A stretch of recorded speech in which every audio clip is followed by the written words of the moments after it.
Makasih Mbak Diva. Terima kasih juga atas kesempatannya, Bu Sri Penny juga hadir di sini. Saya tadi melihat Pak Triharyo atau biasa kami memanggil Pak Hengki. Atas kesempatannya kami bisa sharing di hadapan rekan-rekan semua. Kami memang sebelumnya juga pernah mengadakan kegiatan ini sebagai bagian talent scoutingnya di Kementerian SDM. Nah tadi kalau Mas Guru sudah menjelaskan proses mulai dari rekrutmen CPNS atau P3K-nya, saya di sini akan sharing terkait jenjang karir di Kementerian SDM. Seandainya rekan-rekan bergabung di Kementerian SDM itu apa saja. Next, Mbak Nia.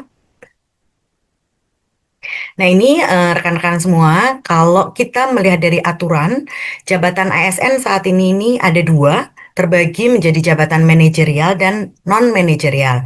Manajerial yang saat ini kita kenal nanti ada jabatan pimpinan tinggi utama, jabatan pimpinan tinggi madya, kemudian pratama, administrator, dan pengawas. Nah saat ini jabatan manajerial ini dengan adanya transformasi memang hanya tersisa sebagian saja, terutama di Kementerian SDM saat ini juga tadi Mas Guru sudah menyampaikan ya di paparan awal bahwa memang di Kementerian SDM saat ini lebih banyak teman-teman yang sudah beralih menjadi jabatan fungsional. Nah ini untuk jabatan non manajerial saya jelaskan di sini ada dua, jabatan fungsional dan jabatan pelaksana. Nah tadi oh ya saya mohon izin belum memperkenalkan diri ya, jabatan fungsional saya sama dengan Mas Guru, saya sebagai analis SDM aparatur ahli madya yang kebetulan saat ini diberikan peran sebagai koordinator mutasi. Mutasi ya Mbak Diva bukan mutase. Mutasi. Nah di sini mutasi sebenarnya luas sekali nanti penjelasannya. Nah ini jabatan fungsional di kita di Kementerian SDM juga ada jenjang keahlian pembinaan yang di Kementerian SDM nanti akan saya jelaskan. Selain itu juga ada jenjang terampil yang tadi juga sempat disinggung kalau di Kementerian SDM untuk pengamat gunung api dan kemudian untuk yang di luar itu adalah contohnya adalah Pranata Keuangan APBN salah satunya. Nah, selain itu juga ada jabatan pelaksana yang saat ini masih ada. Jabatan pelaksana ini nomenklaturnya saat ini berubah ya dengan adanya ketentuan yang terbaru.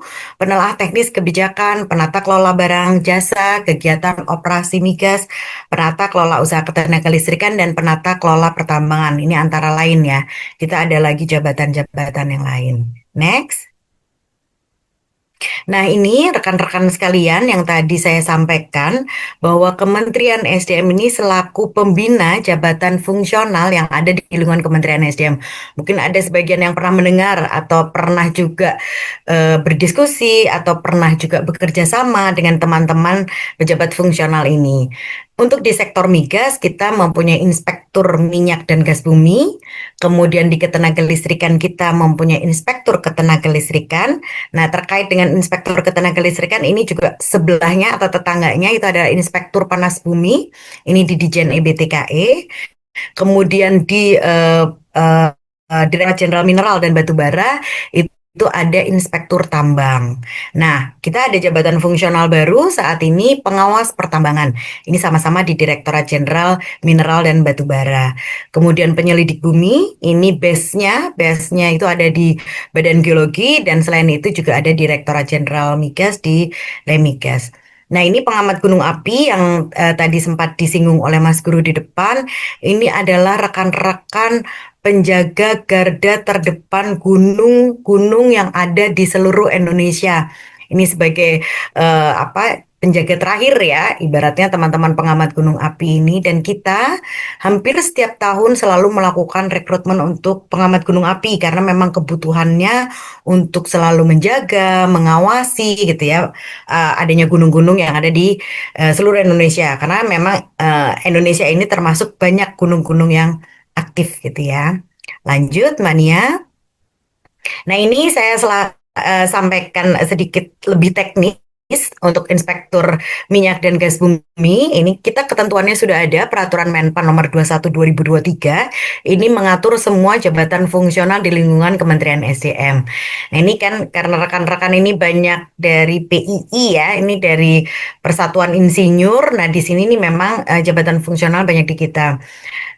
Kualifikasi pendidikannya S1 atau di 4 bidang teknik yang berhubungan dengan minyak dan gas bumi. kemudian teknik perminyakan, teknik geologi, nih rekan-rekan yang di sini ya PI, teknik kimia, teknik lingkungan, teknik sipil, teknik mesin, dan teknik industri. Nah, jenjang karirnya apa sih sebenarnya untuk teman-teman inspektur migas ini? Ini karena jenjang memang keahlian, kita mulai dari jenjang yang paling pertama, teman-teman masuk di Kementerian SDM itu akan diangkat menjadi Inspektur Minyak dan Gas Bumi ahli pertama.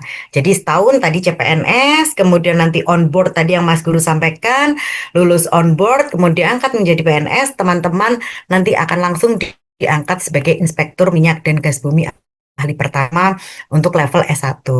Nah, dengan S2 nanti bisa dengan ahli muda. Kemudian selanjutnya tahapan selanjutnya adalah Inspektur Migas ahli madya dan ahli utama.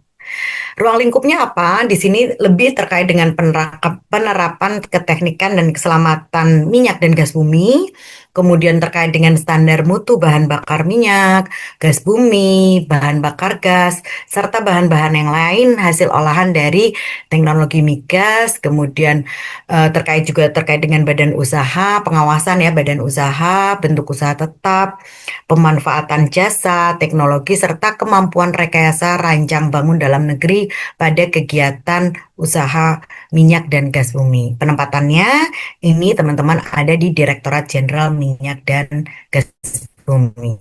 Lanjut.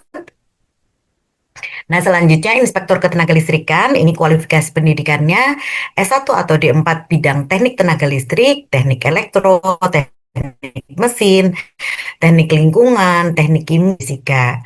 Nah, jenjangnya juga sama seperti yang tadi, mulai dari yang pertama, muda, madya, dan utama. Ruang lingkupnya di sini lebih terkait dengan penyediaan pemanfaatan sumber energi untuk pembangkit tenaga listrik, pemanfaatan jaringan tenaga listrik untuk kepentingan telekomunikasi, multimedia, informatika.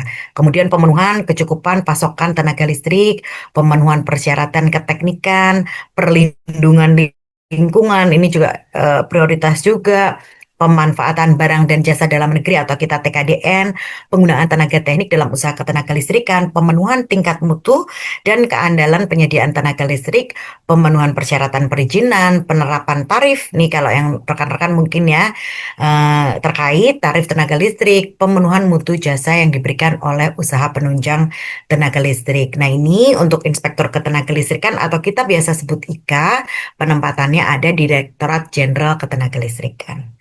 Lanjut, jadi Inspektur Tambang yang tadi saya sampaikan, kualifikasi pendidikannya teknik pertambangan, geologi, sipil, mesin, kimia, fisika, lingkungan, elektro juga ada di sini kami butuhkan, metalurgi, geodesi, geofisika, industri perminyakan atau keinspektoran tambang. Nah, ini jenjang karirnya juga sama, mulai dari pertama, muda, madya, dan utama. Ruang lingkup kegiatannya terkait dengan aspek standarisasi, usaha jasa pertambangan, mineral dan batu bara, teknis pertambangan konservasi sumber daya mineral batu bara, keselamatan pertambangan, pengelolaan lingkungan hidup, reklamasi pasca tambang, penguasaan pengembangan, penerapan teknologi, kemudian pertambangan serta pengembangan sistem, model, dan metodologi, serta teori pengawasan di bidang teknik dan lingkungan. Ini penempatan di Dirjen Minerba. Lanjut, next. Nah, ini untuk yang jabatan fungsional di Minerba juga, kita ada pengawasan pertambangan. Pengawas pertambangan ini masuk jabatan fungsional yang terbaru yang ada di Kementerian SDM. Ini kurang lebih juga sama untuk kualifikasi pendidikannya dengan Inspektur Tambang tadi ya, sama. Nah, hanya di sini ruang lingkup kegiatan itu lebih terkait dengan aspek perizinan. Perizinan, eksplorasi, kelayakan usaha, pelaporan, produksi pemasaran, keuangan, pengolahan data mineral dan batu bara, pemanfaatan jasa, teknologi, serta kemampuan rekayasa rancang bangun.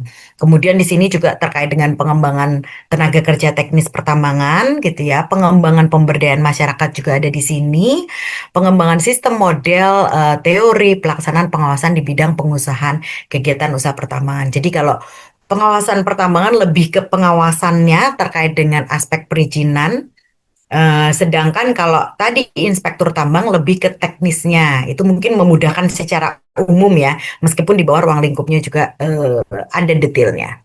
Lanjut. Nah, ini Inspektur Panas Bumi juga termasuk jabatan fungsional yang baru di Kementerian SDM.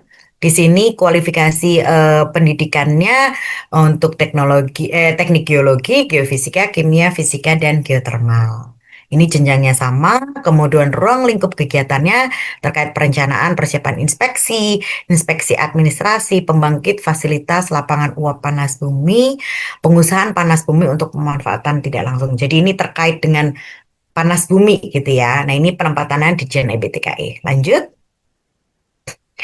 Nah, ini penyelidik bumi, ini di Badan Geologi, penempatannya itu kualifikasi pendidikannya geologi, geodesi, geofisika, geokimia, pertambangan, dan perminyakan. Ruang lingkupnya terkait dengan perencanaan persiapan pelaksanaan penyelidikan, dan atau juga terkait dengan pengujian, pengolahan, penganalisa, pengevaluasian data, dan pembuatan peta. Nah, ini lebih banyak terkait dengan kebumian nih kalau penyelidik bumi ini. Next, jenjang karirnya sama juga nih. Nah, ini pengamat gunung api lanjut. Pengamat gunung api yang tadi saya sampaikan bahwa ini adalah garda terdepan yang menjaga gunung-gunung di seluruh Indonesia. Ini adalah level terampil. Nah, ini mulai dari jenjang karirnya pengamat gunung api pelaksana, pemula pelaksana, pelaksana lanjutan, dan penyelia. Di sini kualifikasi pendidikannya memang SMA, SMU, dan juga D3 sederajat ya, D3 tekniknya. Lanjut.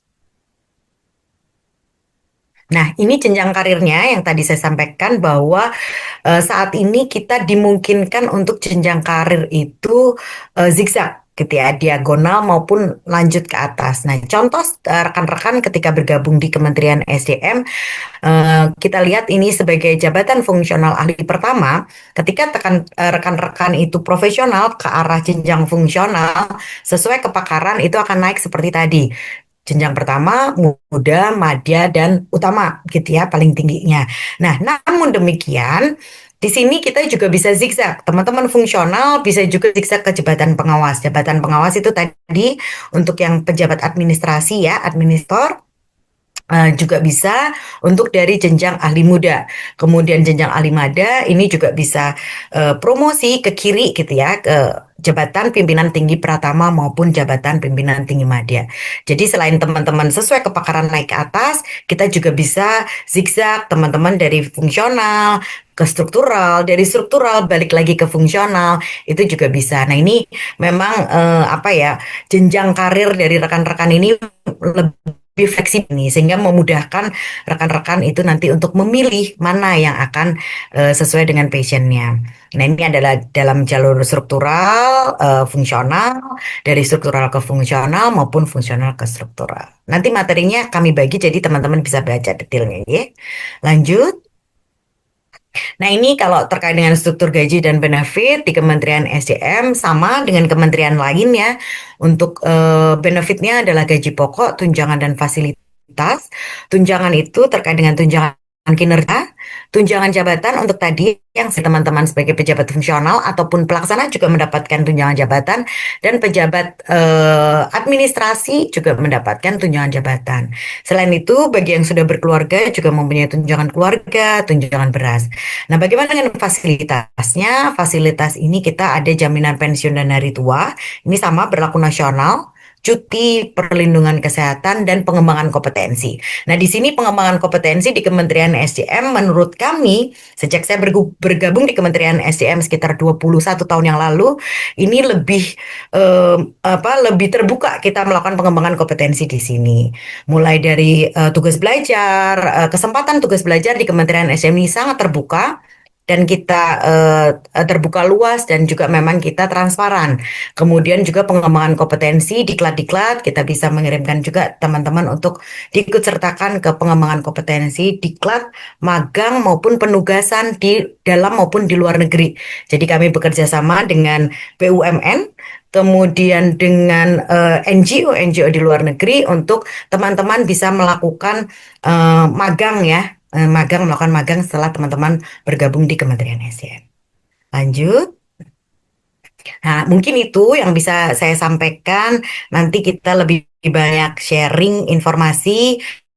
Kanal informasi di Kementerian SDM terbuka luas. Mungkin ada sebagian juga di antara partisipan ini yang kemarin masuk ya di Kementerian SDM. Nah, ini link-linknya yang teman-teman bisa silakan untuk bisa menanyakan segala sesuatunya terkait CASN. Nanti kalau memang kita akan open recruitment ya. Kalau ini teman-teman kita baru saja menerima CPNS ya Mas Guru ya. Ada 600 berapa Mas Guru terakhir yang periode sekarang? 747, Bu. Oh, 747 ya, 747 yang masuk baru bergabung di Kementerian SDM. Baru sebulan nih teman-teman CPNS bergabung di Kementerian SDM. Nah, mungkin itu yang bisa kami share informasi, nanti kita bisa diskusi lanjut. Dan selanjutnya mungkin silakan untuk testimoninya